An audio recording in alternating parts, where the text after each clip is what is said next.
साथियों, इस देश के साथ महागद्दारी की गई है। दुष्ट राजनेताओं ने गोरे अंग्रेज़ों से हाथ मिलाकर अपने लाभ के लिए नेता सुभाष चंद्र बोस की बलि चढ़ाते हुए सत्ता का हस्तांतरण स्वीकार किया। इन्होंने दुष्टतापूर्वक 1950 में लंदन डिक्लेरेशन साइन किया, जिसके तहत ब्रिटिश क्राउन की मातहती स्वीकार की। यह दुष्टता की पराकाष्ठा है। हमारा संविधान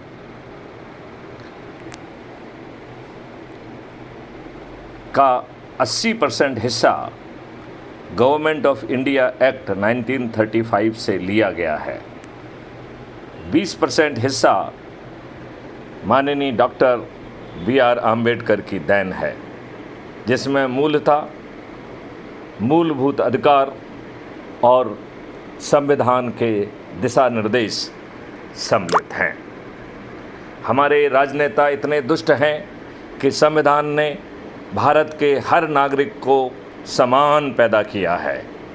इन दुष्ट राजनेताओं ने छद्मतापूर्वक अपने निजी लाभ के लिए हमको आपस में बांटकर हमको मूलभूत अधिकार के विरुद्ध इन दुष्टों ने जाति, धर्म, सेक्स और रिलीजन के आधार पर बांट दिया।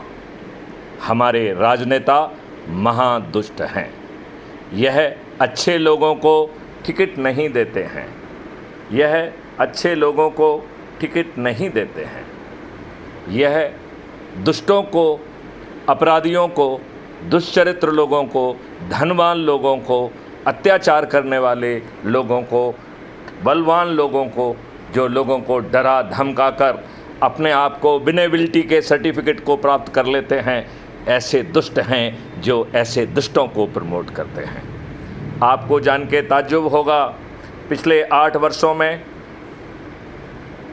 3 PIL इस विषय पर लगाई गई कि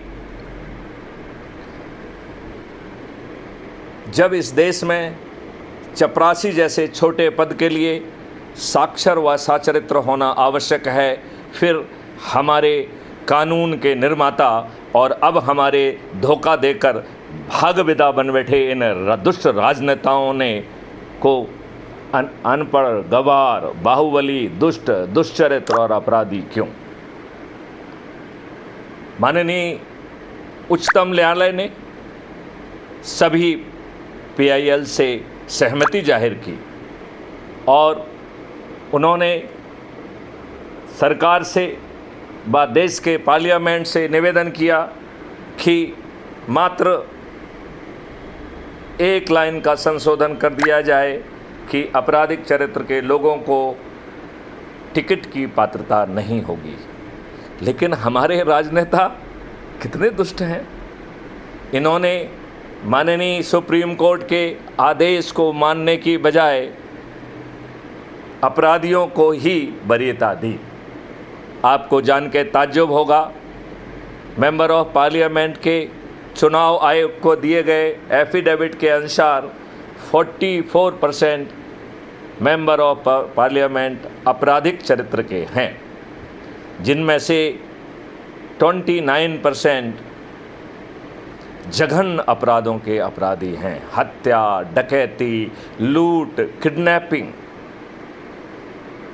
कितनी लज्जा की बात है कि इनमें से अधिकांश केसेस में पुलिस ने विवेचना के बाद यह प्रकरण सही पाए हैं और कोर्ट में प्रस्तुत करने के बाद कोर्ट ने संज्ञान लिया है। इसके बावजूद इन्हीं अपराधियों को लगातार टिकट दी जा रही है, वरीयता दी जा रही है, जो आम जनता पर अत्याचार करते हैं, अपने धन बल का और शारीरिक बल का और दुष्ट बल का जो है प्रदर्शन करते हैं।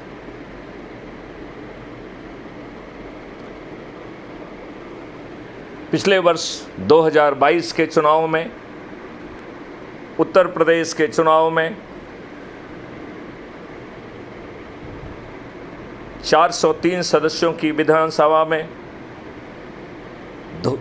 205 सदस्य आपराधिक चरित्र के हैं, जिसका अब इसने 50% का आंकड़ा पार करके 51% पर अपना कदम रख दिया था। इस वर्ष 2023 में 10 दिसंबर को कर्नाटका में जो चुनाव हुए, उन चुनावों को में 55% एमएलए आपराधिक रिकॉर्ड के हैं। यदि इन दुष्टों की चली तो अभी मध्य प्रदेश, राजस्थान और छत्तीसगढ़ में यह आंकड़ा संभवतः 60% को पार कर जाएगा। हमारे राजनेता इतने दुष्ट हैं कि इन्होंने प्रजातंत्र की हत्या कर दी है। इन्होंने शासकीय सेवकों को अपना गुलाम बना लिया है।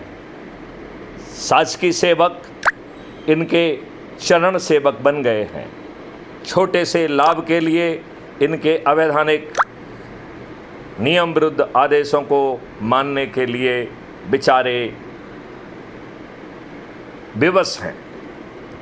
उनमें से तो कुछ लोग इन राजनेताओं के खुल्लम खुल्ला सहभागी और पार्टनर बन चुके हैं। ऐसे दुष्ट शासकीय सेवकों को जेल जाने का समय आ गया है। मैं अपने सभी देशवासियों का आह्वान करता हूं कि वो चुनाव आयोग के द्वारा जारी किए गए app C vigil, citizen vigil, C vigil को आज ही डाउनलोड करें। मैं आपको बताना चाहूँगा, अपराध मुक्त भारत मिशन समय समय पर ये घोषणा करता आया है कि चुनाव के जस्ट पहले एक ऐसा ऐप हम जारी करने वाले थे, एक ऐसा सॉफ्टवेयर जारी करने वाले थे जिससे मौके की गड़बड़ियाँ हमारे पास तत्काल पहुंच सकें।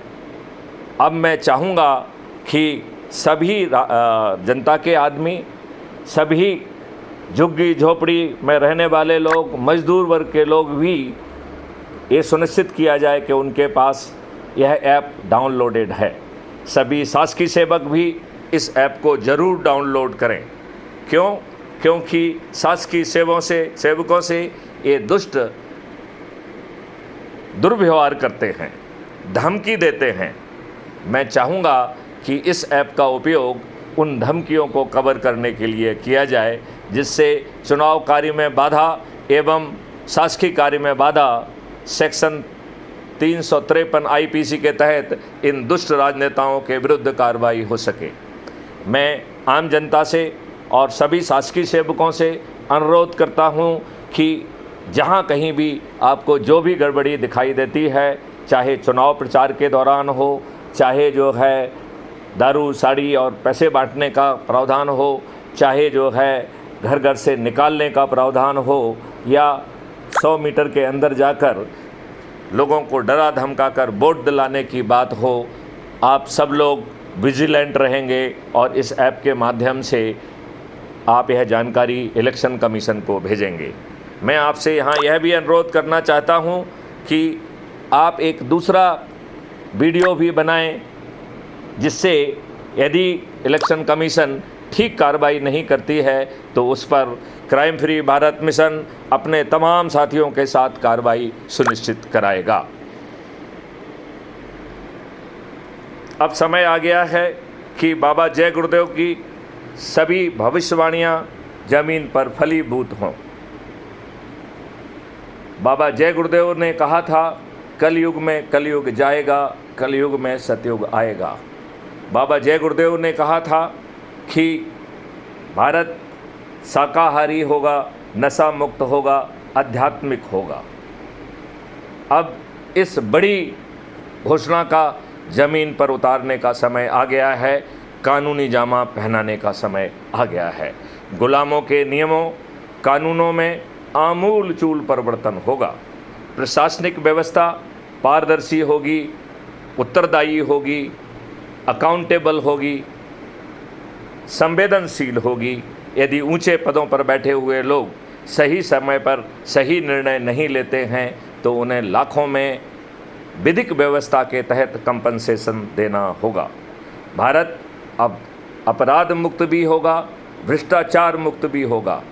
भारत से पेपर करेंसी लुप्त हो जाएगी और पेपर करेंसी के लुप्त होते ही भ्रष्टाचार करना, हवाला ट्रांजैक्शन, ये सब नामुमकिन हो जाएंगे। क्राइम फ्री भारत के अपने रेवेन्यू मॉडल से 10 गुना राशि भारत सरकार को मिलेगी। इसी प्रकार पेपर करेंसी फ्री भारत से भारत सरकार को 10 गुना ज़्यादा राशि मिलेगी। जब भारत सरकार के पास 20 गुना ज़्यादा धनराशि होगी तो टैक्स लेने की क्या आवश्यकता है। रेवेन्यू मॉडल के तहत भारत सरकार पर जो अभी अमला है उसका खर्चा आधा हो जाएगा और उनकी आय और वेतन दुगना हो जाएगा। फिर हमें अपने देशवासियों से टैक्स क्यों चाहिए? लिहाजा भारत टैक्स मुक्त भी होगा। हर भारतीय के 2 अकाउंट होंगे। एक अकाउंट उसका अर्निंग अकाउंट होगा, दूसरा उसका डेबिट या कॉस्ट सेटलिंग अकाउंट होगा। जब कभी विषम परिस्थितियों में उसके पास पैसा नहीं है और मान लिया वो बीमार है, उसने 10 लाख का चेक काटा है, अभी की व्यवस्था के तहत उसे नेगोशिएबल इंस्ट्रूमेंट एक्ट के तहत जेल भेज दिया जाता है। लेकिन नई व्यवस्था के तहत वो जेल नहीं जाएगा, उसकी चेक ऑनर होगी। उसी के कॉस्ट सेटलिंग और डेबिट अकाउंट से उतना अमाउंट डेबिट एंट्री करते हुए अर्निंग अकाउंट में ट्रांसफ़र किया जाकर चेक भी जो है क्लियर होगी और शेड्यूल्ड डिजिटल ट्रांजैक्शन भी क्लियर होंगे। लिहाजा भारत कर्ज मुक्त होगा। अब कर्ज के कारण ना तो किसान हत्या करेंगे, ना ही कोई व्यापारी या अन्य कोई वर्ग हत्या करेगा। यह बदलाव का समय अब आ गया है। बहुत सारा अमला जिसमें कि इनकम टैक्स, सेल टैक्स आदि के लोग हैं, ये सब बेरोजगार हो जाएंगे। लिहाजा इनको रीट्रेन करके सपोर्ट स्टाफ में कन्वर्ट किया जाएगा। ये सपोर्ट स्टाफ के लोग जब किसी अकाउंट में डेबिट एंट्री ज़्यादा बढ़ेंगी तो इनका काम होगा कि ये लोगों के पास विनय के साथ उनसे समय मांगेंगे, उनके साथ बैठकर पूछेंगे कि आइए साथ में बैठ के समझते हैं कि आपके साथ क्या दिक्कत है। यदि आपके पास ट्रेन मैन पावर की प्रॉब्लम आ रही है तो यह सपोर्टिंग स्टाफ आपको ट्रेन मैन पावर अवेलेबल कराएगा। यदि आपको टेक्नोलॉजी की प्रॉब्लम आ रही है तो यह टेक्नोलॉजी की समस्या का समाधान करेगा। यदि नियम, कानून, प्रोसीजर या व्यवस्था या SOP की कोई प्रॉब्लम आ रही है तो यह सपोर्टिंग स्टाफ उसको भी चेंज करेगा। यदि आपको रॉ मटेरियल की प्रॉब्लम आ रही है तो सपोर्टिंग स्टाफ की जिम्मेवारी है कि समय पर आपको रॉ मटेरियल दे। यदि आपको मार्केटिंग की प्रॉब्लम आ रही है तो supporting staff crime free Bharat के नेटवर्क के तहत आपके सभी माल को बिकवाने की भी जिम्मेवारी लेगा। लिहाजा भारत में अब कोई दिवालिया नहीं होगा। जैसा मैं पहले कह चुका हूँ, भारत गुरु जी की, जय गुरुदेव जी की भविष्यवाणी के तहत शाकाहारी भी होगा, नशा मुक्त भी होगा, आध्यात्मिक भी होगा, जिससे आत्मा ने जिस काम के लिए जन्म लिया है मरने के पहले शायद वह मोक्ष भी प्राप्त कर पाएगी। किसानों की आमदनी 5 गुना होगी। यह कोई चमत्कार नहीं है, एक सिंपल सा मॉडल है जिसके तहत जो खर्च हैं वो कॉस्ट सेटलिंग अकाउंट में जा रहे हैं और उसको अर्निंग 1 MSP बिना नेगोशिएशन के जैसे ही उसका खाद्यान्न उसके खेत से निकलेगा, किसान को अपना खाद्यान्न किसी मंडी में नहीं ले जाना होगा। बिना मंडी में ले जाए उसे 1 MSP मिलेगी और खर्चा किसी दूसरे अकाउंट, जिसको कॉस्ट सेटलिंग अकाउंट कहते हैं, वहाँ पर लोड होगा। लिहाजा 80% जो खर्चा है वो ख़त्म हो जाएगा। लिहाजा किसानों की आमदनी आसानी से 5 गुना होगी। किसानों की आमदनी आसानी से 5 गुना होगी। रासायनिक विष खत्म हो जाएगा। रासायनिक विष खत्म हो जाएगा। रासायनिक विष का ना तो निर्माण संभव होगा, ना ही आयात संभव होगा। लिहाजा हमारा पानी, हमारी मिट्टी, हमारी जलवायु, हमारा नेचर इस रासायनिक विष से मुक्ति पाते ही हमारा पानी स्वच्छ होने लगेगा। जीवामृत, घन अमृत, जीवाणु, माइक्रोब्स आदि का प्रयोग करके फिर से मिट्टी को जिंदा कर लिया जाएगा। 1 साल के अंदर यही मिट्टी 1.2 टाइम्स जो है उत्पादकता देगी, और वो भी जहर मुक्त। ऐसी सभी औषधियाँ जिनके अणु नुकसान पहुंचाते हैं, वह आसानी से किसी भी मरीज को नहीं दिया जा सकेगा। अभी डॉक्टर्स इतने दुष्ट हो गए हैं कि वह जो है, जब कोई उनको मेडिकल रिप्रेजेंटेटिव ब्रीफ करने आता है तो इन दुष्टों को लज्जा नहीं आती है। वो जब समझाता है कि इसका ये इफ़ेक्ट होगा, इसका ये इफ़ेक्ट होगा, आदमी मर भी सकता है, इनको कोई लेना देना नहीं, मरीज मरे तो मरे, इनका सिर्फ एक ही क्वेश्चन होता है, मुझे क्या परसेंटेज मिलेगा। कितने दुष्ट हैं हमारे डॉक्टर्स, जिनको हम अपना जीवनदाता मानते हैं, जिनके कहने पर हम ब्लाइंडली कुछ भी खा लेते हैं। भगवान इन दुष्ट डॉक्टरों को इनकी दुष्टता का जरूर दंड देगा, इसी जीवन में दंड देगा। आप पाएंगे कि सामान्य नागरिक स्वस्थ हो जाएगा और डॉक्टर्स बीमार होंगे। ये अद्भुत चमत्कार अभी होगा।